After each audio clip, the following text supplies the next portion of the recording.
다들 찾으셨나요? 이거 한 절밖에 없어요. 한 절밖에. 자, 네. 네. 우리 함께 누가복음 24장 44절의 말씀을 한 목소리로 같이 읽어보도록 하겠습니다. 시작. 또 이르시되 내가 너희와 함께 있을 때에 너희에게 말한 바 곧 모세의 율법과 선지자의 글과 시편에 나를 가리켜 기록된 모든 것이 이루어져야 하리라 한 말이 이것이라 하시고 아멘. 자, 오늘 말씀을 위해서 목사님이 기도드린 후에 말씀을 전하도록 할게요. 자, 우리 두 손 모아서 같이 기도할까요? 두 손 모으고 같이 기도할게요. 사랑과 은혜가 많으신 하나님 아버지 감사드립니다. 오늘 겨울 성경학교 2일차를 맞아서 오늘도 주님 말씀을 나누고 구약 성경의 말씀을 배울 수 있도록 허락하신 은혜에 감사드립니다. 하나님, 우리가 이 시간을 통해서 하나님께서 주신 그 말씀을 잘 배울 수 있도록 도와주시고 우리 친구들 끝까지 집중해서 하나님 말씀 더 차곡차곡 잘 배울 수 있도록 함께하여 주시옵소서. 그래서 우리 어린 친구들이 이 어린 시절부터 하나님의 말씀을 더 잘 배우고 잘 알아서 주의 뜻대로 살아가는 우리 믿음의 초동부 될 수 있도록 주님 붙들어 주시옵소서. 또한 말씀을 나누는 모든 환경들, 상황들 주께서 주관하여 주시고 우리가 온전히 주의 말씀 가운데 집중할 수 있도록 주님 붙들어 주시옵소서. 주님 감사드립니다. 이 모든 말씀 살아계신 우리 구주 예수 그리스도의 이름으로 기도드리옵나이다. 아멘. 자, 우리 지난 시간 나눴던 말씀을 한번 복습해 보도록 할게요. 자, 우리 지난 시간에 우리 손흥민 선수 실루엣을 보여주면서 우리 손흥민 선수의 실루엣을 보여줬었죠. 그래서 손흥민 선수의 사진을 하나하나씩 벗겨주면서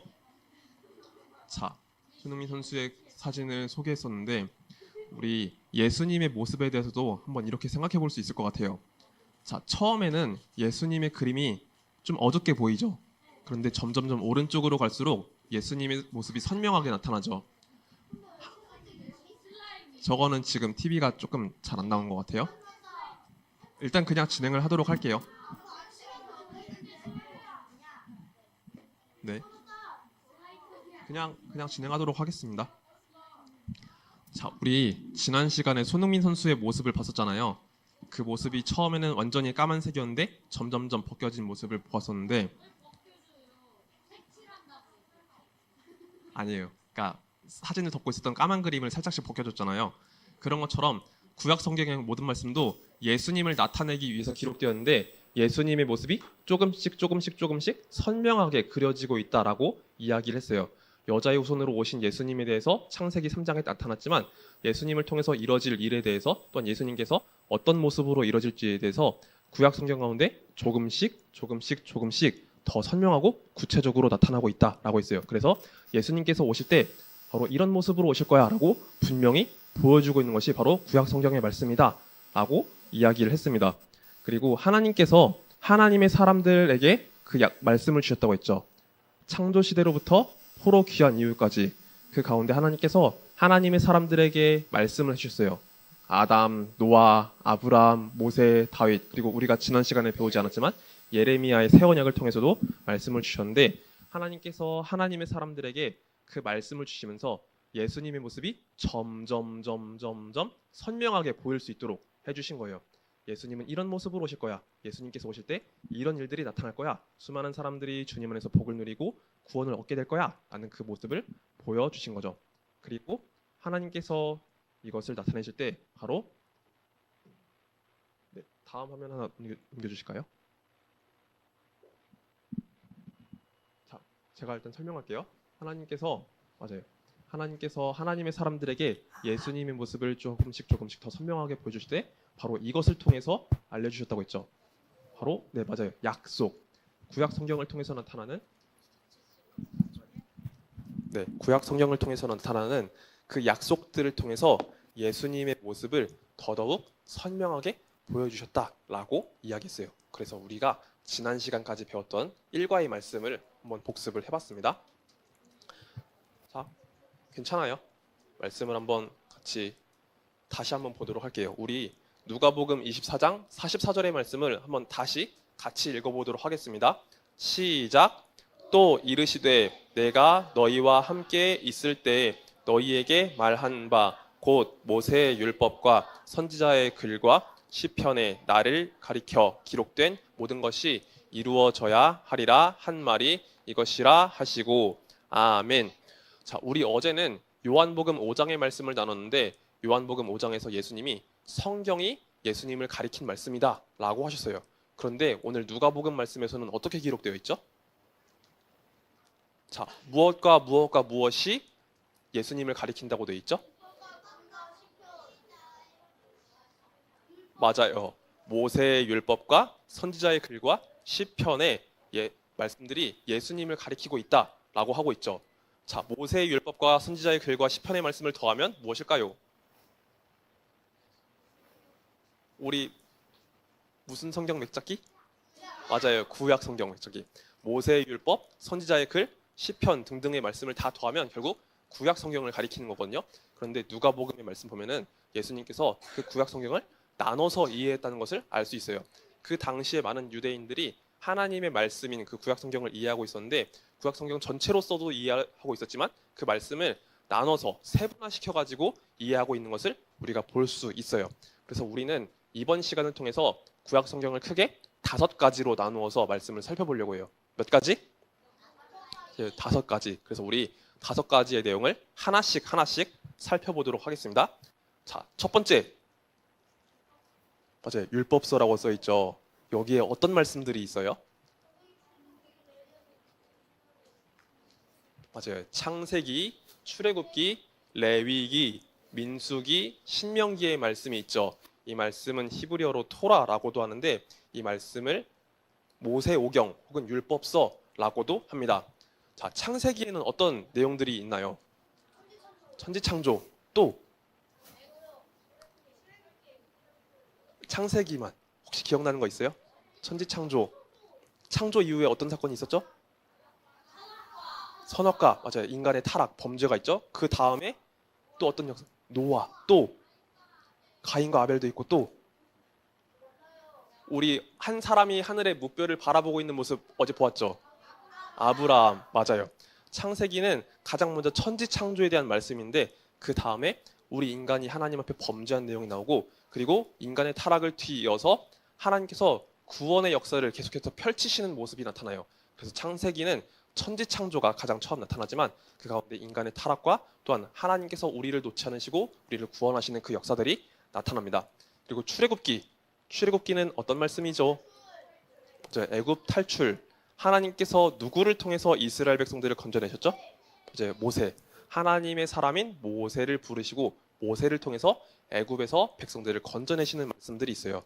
그러면 레위기는 어떤 말씀이죠?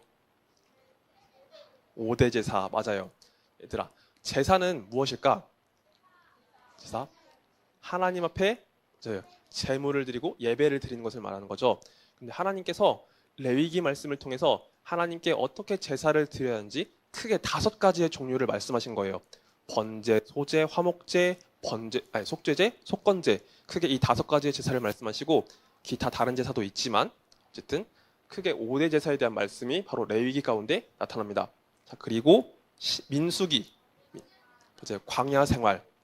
이스라엘 백성들은 하나님께서 어떤 분이신지를 알고 하나님의 백성으로서 어떻게 살아야 되는지 알기 위해서 시내산에 도착해 있었어요. 레위기의 모든 말씀들이 바로 시내산에서 주어진 말씀들이었거든요. 그런데 말씀을 다 받은 뒤에는 이제 어디로 가야 될까요?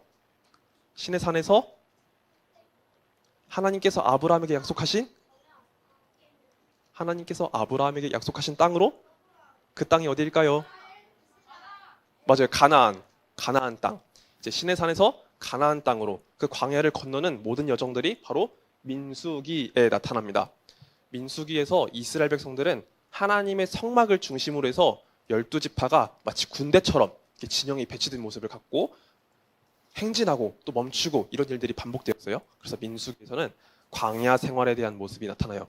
마지막으로 신명기는 신앙교육에 대한 말씀이죠. 맞아요.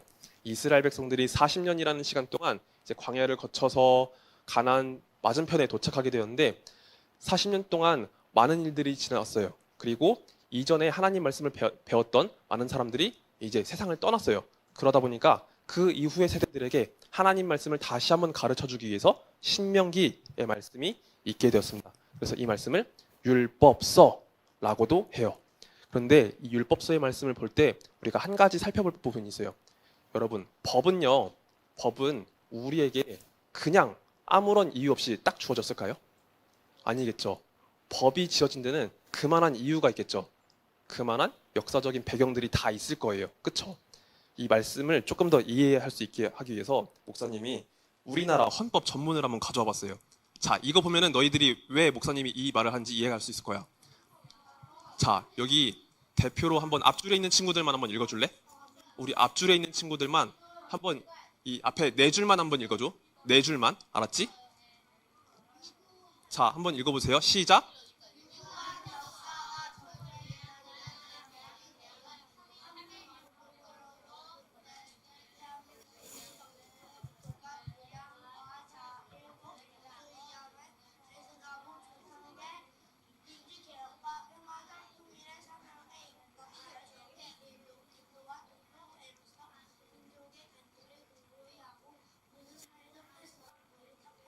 네, 거기까지.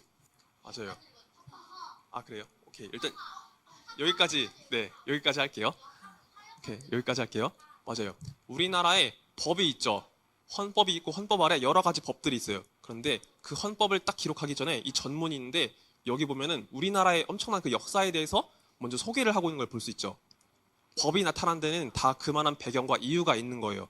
자, 우리 아까 율법서라고 했잖아요. 창세기, 출애굽기, 레위기, 민수기, 신명기 이 말씀들이 율법서라고 했는데 하나님께서 그 법을 주셨을 때 그냥 주신 게 아니에요. 하나님께서 이 세상 모든 만물을 창조하신 그 역사 가운데서 우리 인간이 비록 타락했지만 하나님께서 백성들을 구속하시고 구원해내시고 그 백성들을 거룩하게 살아가게 하기 위해서 그 말씀을 주신 거잖아요. 그래서 하나님께서 하나님의 사람들과 맺으셨던 그 모든 역사적 배경들이 바로 이 율법서 가운데 있고 하나님께서 이스라엘 백성들에게 원하시는 그 거룩하신 뜻이 바로 이 말씀 안에 다 나타나 있어요.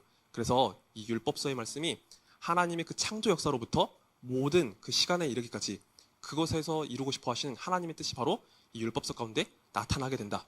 거룩하신 하나님의 뜻이 바로 이 율법서 말씀을 통해서 주어진다라고 우리 이해할 수 있습니다. 그래서 우리 율법서의 내용을 한번 살펴봤어요. 자, 그 다음은 무슨 말씀이죠? 역사서죠. 자, 역사서는요 길어요. 많아요. 역사서에는 총 12권의 말씀이 있죠. 우리 하나씩 살펴볼까요? 가장 먼저 어떤 말씀이 있을까요? 맞아요. 여호수아 말씀이 있어요. 여호수아 말씀은 어떤 내용을 담고 있을까요? 맞아요. 가나안 정복. 아까 신명기 말씀은 가나안 땅에 들어가기 직전에 이스라엘 백성들에게 다시 한번 신앙 교육, 율법을 가르치는 내용들이 나왔죠. 이제 여호수아서에는 그 가나안 땅으로 들어가서 전쟁을 치르는 과정들이 나타나게 돼요. 자, 그리고 그 다음 말씀은 사사기. 사사기는 어떤 내용이 있죠? 죄의 반복과 구원이 있어요. 이스라엘 백성들은 하나님의 말씀대로 가나안 땅에 들어가서 곳을 점령하게 되었는데 그런데 그곳에서 이스라엘 백성들은 신실하게 하나님 말씀대로 살아가지 못했어요. 하나님 말씀을 어기고 우상 숭배하고 범죄를 했어요. 그러다 보니까 하나님께서 율법에 주어진 그 말씀대로 이스라엘 백성들을 징계하셨던 거예요. 그때 이스라엘 백성들은 자신들의 죄를 깨닫고 하나님 앞에 회개하고 또 하나님은 백성들의 회개를 들으시고 구원하시는 그 역사들이 반복해서 나타나요. 한두 번이 아니라 계속해서 반복해서 나타나요. 그래서 사사기 말씀 보면은 이스라엘 백성들의 신앙이 조금씩 안 좋아지는 그런 약간은 안타까운 모습들을 우리가 볼 수 있어요. 자, 그 다음은 무슨 말씀일까요? 맞아요. 룻기라고 나와 있죠. 이 룻기는 어떤 시대를 배경으로 기록되었을까요? 어떤 시대를 배경으로? 땡. 방금 나눴어요. 방금. 지역. 그건 지역. 어떤 시대를 배경으로 말씀이 나와 있을까요? 사사시대. 아까 이야기했던 사사시대를 배경으로 룻기가 나오는데 이스라엘 백성들은 죄를 정말로 많이 범하고 있었는데 오히려 이방인이었던 룻은 하나님의 말씀대로 살고자 노력했던 그 모습들이 룻기에 정말 많이 나타나요. 그래서 하나님께서 이 룻이라는 여인을 통해서 하나님의 구원 계획을 또 펼쳐가시는 모습이 나타납니다. 그 다음은 사무엘상. 여기 보면 왕관 그림이 있죠. 맞아요. 왕정이 시작되는 모습이 있어요. 이제 사사시대가 끝나고 왕정이 시작됩니다. 이스라엘의 첫 번째 왕이었던 사울의 통치가 시작되고 그 다음으로 다윗 왕이 나타나게 돼요. 자, 그 다음 사무엘상 다음은 이제 사무엘하에서는 본격적인 다윗의 통치가 시작됩니다. 자, 다윗이 하나님의 성전을 짓고 싶어 했던 그 모습이 사무엘하에 있죠. 자, 그 다음으로는 열왕기상. 자, 열왕기에는요 다윗의 아들이었던 솔로몬, 맞아요. 솔로몬 왕의 통치가 시작되는데 솔로몬 왕이 말년에 하나님 앞에 범죄를 저질러요. 하나님이 아닌 다른 우상을 섬기면서 하나님께서 그 이스라엘을 둘로 나눠버리셨어요. 솔로몬 다음, 맞아요. 솔로몬 이후 시대에 그 나라를 둘로 나누시고 그 나라가 분열되기 시작했어요. 북이스라엘과 남유다 둘로 나눠졌죠. 자, 그 다음은 무슨 말씀이죠? 열왕기하 말씀이에요. 열왕기하에서는 북이스라엘과 남유다의 여러 왕들에 대한 기록인데 이 왕들의 믿음이 점점 아래로 내려가기 시작하면서 하나님께서 북이스라엘과 남유다를 징계하시는 모습이 나타나요. 그래서 결국은 북이스라엘도 아수르에 끌려가고 남유다도 바벨론에 끌려가는 그런 과정들이 나타납니다. 자, 이어서 무슨 말씀이 있죠? 역대상, 또 그 다음 역대하. 맞아요. 역대상, 역대하 말씀이 있는데 이 말씀은요 처음 딱 역대상 1장을 보면은 족보로 시작을 해요. 아담부터 시작하는 족보로 시작해서 다윗 왕에 대한 이야기가 나오고 남유다 왕에 대한 이야기가 나와요. 자, 이 역대상 역대하 말씀이 왜 기록되었냐면 바벨론 포로에서 돌아온 남유다 백성들의 그 신앙적인 정체성을 다시 한번 회복시키고 성전을 다시 세우고 백성들의 믿음을, 예배를 다시 세우기 위해서 역대상 역대하 말씀이 기록되었답니다. 자, 그 다음 새 말씀이 남아있죠. 무엇 남았죠? 에스라, 느헤미야, 에스더 말씀이 남았어요. 에스라와 느헤미야는 바벨론의 포로로 끌려갔다가 이 유다 백성들이 다시 예루살렘으로 돌아오고 이제 하나님의 성전을 세우는 말씀이 나타나요. 느헤미야에서는 성전을 세운 다음에 예루살렘 성벽, 맞아요. 성벽을 세우는 말씀이 나타나고 에스더 말씀은 바벨론에 살았던 유다 백성들이 하나님의 은혜 가운데 어떻게 구원받았는지, 에스더라는 여인을 통해서 어떻게 구원받았는지 그 역사가 나타나게 됩니다. 그래서 이 말씀을 우리가 역사서라고 이해할 수 있어요. 그런데 목사님이 여기서 우리 친구들에게 한 가지 좀 짚어주고 싶은 내용이 있어요. 자, 우리나라 지도를 보면서 한번 이야기를 해봅시다. 자, 여기 보면 어떤 지도가 있죠? 맞아요. 네? 맞아요. 사회책에 나오는 내용들일 거예요. 자, 맨 왼쪽에 있는 지도는 무슨 지도일까요? 맞아요. 고조선 지도죠. 자, 단군 할아버지가 세웠다는 고조선이고 이만조선 때 고조선이 멸망했죠. 그 다음에 그 오른쪽에는 삼국시대, 맞아요.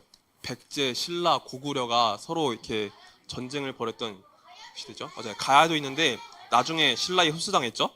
자, 그 다음 보면은 이건 무슨 지도일까요? 무슨 지도일까요? 맞아요. 남북국 시대. 맞아요. 밑에는 한반도 이 평양 남쪽에는 신라가 있고 그 다음에 저기 그 위쪽으로는 발해가 있는 모습이 있죠. 그 다음으로 고려시대 지도가 있고 이어서 이건 무슨 지도일까요? 이건 조선시대 지도예요. 자, 목사님이 우리나라 이 역사적인 이 지도들을 가지고 온 이유는 자, 우리나라의 역사를 보면은 어떤 왕이 통치를 잘 해가지고 나라가 부강하기도 하고 혹은 쇠퇴하기도 하고 이런 역사들이 반복되잖아요. 그쵸? 일반적인 역사를 보면은 그 나라의 왕 혹은 지도자들이 잘해서 그 나라가 잘 세워지는 역사들이 나타나는데 이스라엘은 조금 독특해요. 이스라엘은 조금 독특합니다. 왕이 머리가 좋다고 통치를 잘한다고 해서 그 나라가 잘 되고 부강한 게 아니에요. 그 왕도 백성도 하나님 앞에 신앙이 올바르게 지켜졌을 때 이스라엘이 부강하게 되었어요. 하나님께서 이스라엘 백성들의 그 신앙을 보시고 그들을 축복해 주셨기 때문에 이스라엘이라는 나라가 역사적으로 막 부흥하기도 하고 땅이 넓어지기도 하고 그런 일들이 나타나요. 그런데 반대로 이스라엘 백성들의 신앙이 잘못되면 어떻게 됐을까요? 맞아요. 점점 나라가 쇠퇴하기 시작했던 거예요. 그래서 이런 일들이 역사서 가운데 반복돼요. 이스라엘의 과거 역사들이 이런 역사들이 반복해서 나타나는데 바로 역사서는 이 과거의 역사를 통해서 바로 우리들에게 교훈을 주는 하나님의 말씀입니다. 자, 이어서 우리가 다음 말씀들을 살펴보도록 할게요. 자, 이 말씀은 뭐라고 분류되어 있죠? 시가서. 맞아요. 시가서에는 시가 있고 노래가 있어요. 그래서 시가서라고 되어 있습니다. 시가서에는 어떤 말씀들이 있을까요? 시편, 잠언, 욥기, 전도서, 또 아가서 말씀이 있죠. 맞아요. 이 시편의 말씀은요, 하나님 앞에 드리는 신뢰의 기도, 혹은 기쁨의 기도, 혹은 탄식, 혹은 울부짖음, 이 모든 것들이 다 들어가 있어요.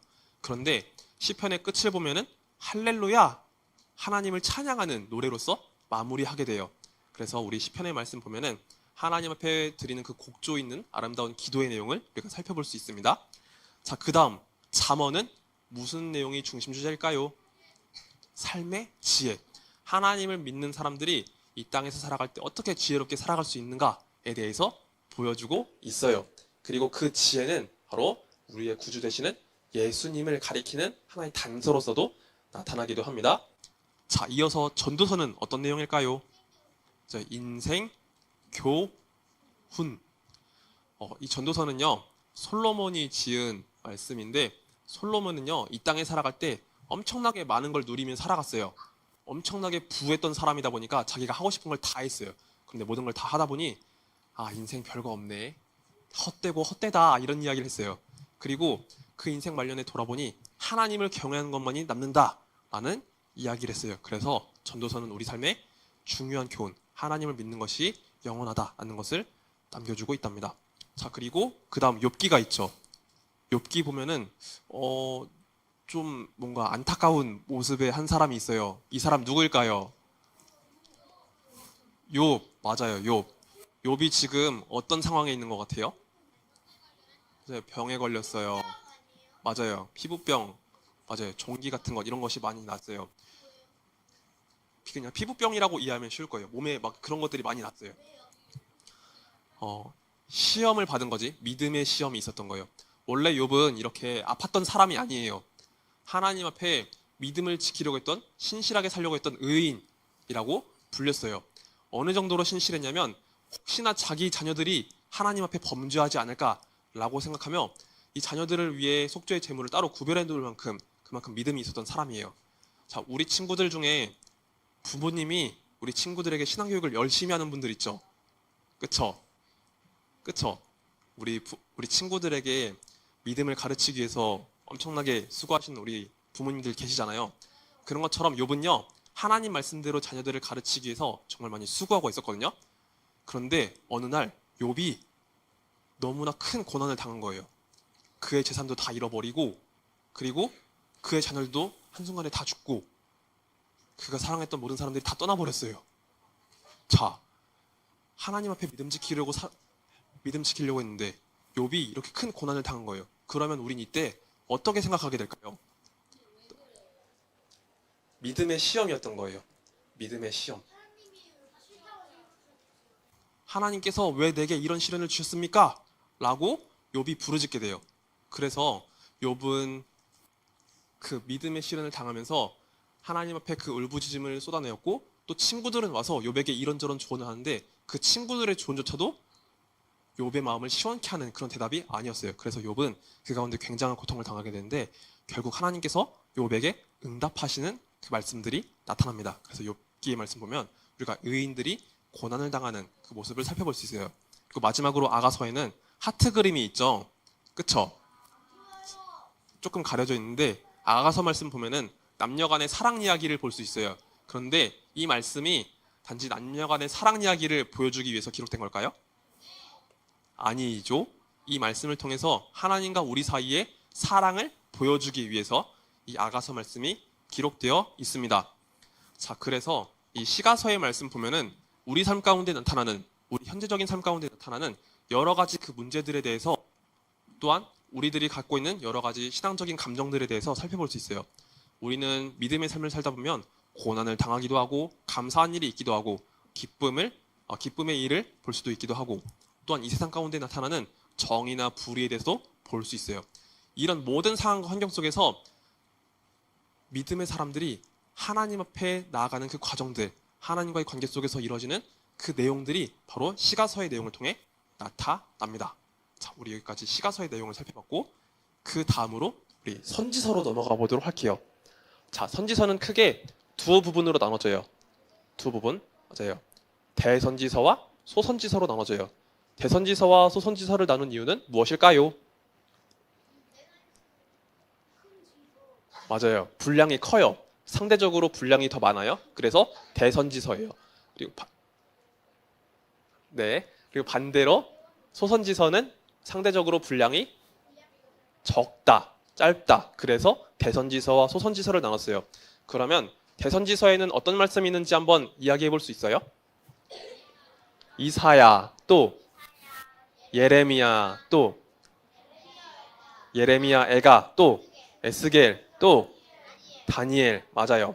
이사야, 예레미야, 에스겔, 다니엘이 기록한 이 하나님 말씀이 상대적으로 분량이 많기 때문에 다 대선지서에 들어갑니다.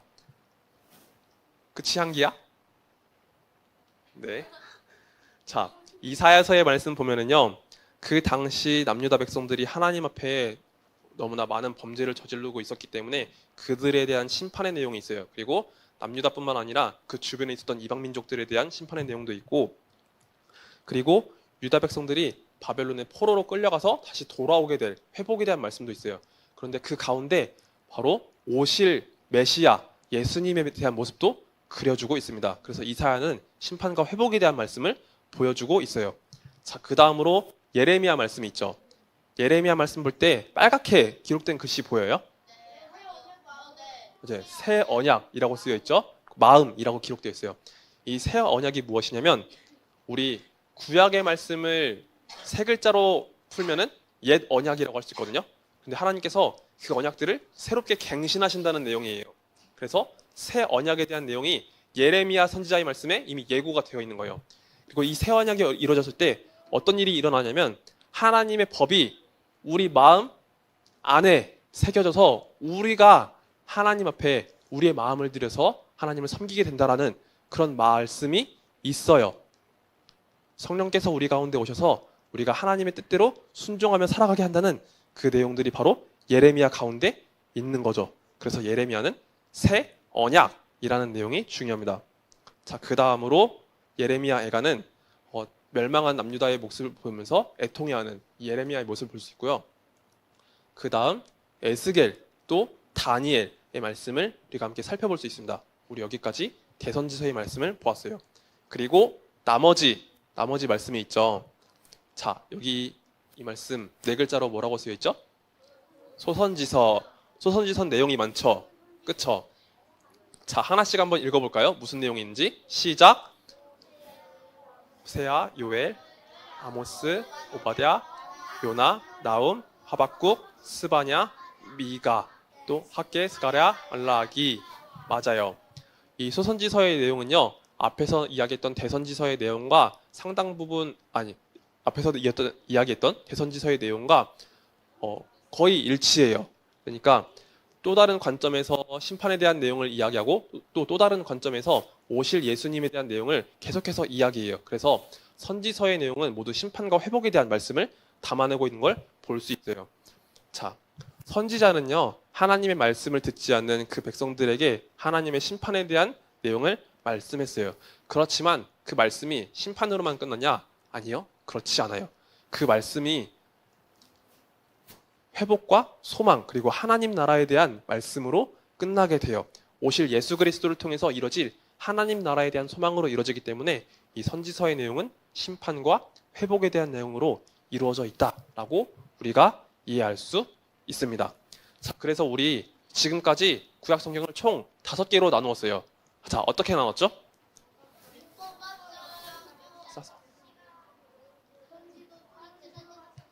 맞아요. 첫 번째로 율법서, 두 번째로 역사서, 세 번째로 시가서, 또 네 번째로 대선지서, 마지막 소선지서. 맞아요. 우리 구약성경 39권의 말씀을 총 5권의 말씀으로 나눠서 이해를 했는데 우리 이제 이 내용을 같이 선생님들과 배워보도록 할 거예요. 이 구약성경 가운데 나타난 39권의 말씀이 어떻게 분류되었는지를 우리 다시 한번 배우며 하나님의 말씀을 더 깊이 알아가는 우리 초등부 될 수 있기를 예수님의 이름으로 소망합니다. 자, 그럼 우리 말씀 맺고 기도할게요. 자, 기도합시다. 기도해요. 사랑과 은혜가 많으신 하나님 아버지 감사드립니다. 오늘 우리 함께 구약 성경을 5가지의 분류로 나눔으로써 하나님의 말씀을 잘 배우기를 원합니다. 하나님, 예수 그리스도를 나타내기 위해서 주신 그 말씀이 하나님 우리 아이들 가운데 잘 기억날 수 있도록 도와주시고 하나님 말씀을 깊이 알아가는 우리 초등부 될 수 있도록 주여 함께하여 주옵소서. 또한 5가지 분류를 통해서 우리가 그 가운데 나타나는 하나님의 뜻을 잘 발견할 수 있게 해주시고 하나님 말씀을 따라서 우리 또한 예수님의 제자로서 온전히 살아갈 수 있도록 주여 붙들어 주옵소서. 주님, 앞으로의 남은 일정도 모두 주님께 맡겨드립니다. 또한 우리 선생님들 통해서 공과 모임도 잘 할 수 있도록 주께서 붙들어 주옵소서. 주님 감사드립니다. 이 모든 말씀 살아계신 우리 구주 예수 그리스도의 이름으로 기도드리옵나이다. 아멘. 우리 주기도문으로서 예배를 마친 다음에 바로 광고를 나누도록 하겠습니다. 광고 나눌게요. 주기도문 드릴게요. 자, 주기도문 드립니다. 하늘에 계신 우리 아버지여, 이름이 거룩히 여김을 받으시오며 나라의 임하옵시며 뜻이 하늘에서 이루어진 것 같이 땅에서도 이루어지이다. 오늘날 우리에게 일용할 양식을 주옵시고 우리가 우리에게 죄 지은 자를 사하여 준 것 같이 우리의 죄를 사하여 주옵시고 우리를 시험에 들게 하지 마옵시고 다만 악에서 구하옵소서. 대개 나라와 권세와 영광이 아버지께 영원히 있사옵나이다. 아멘.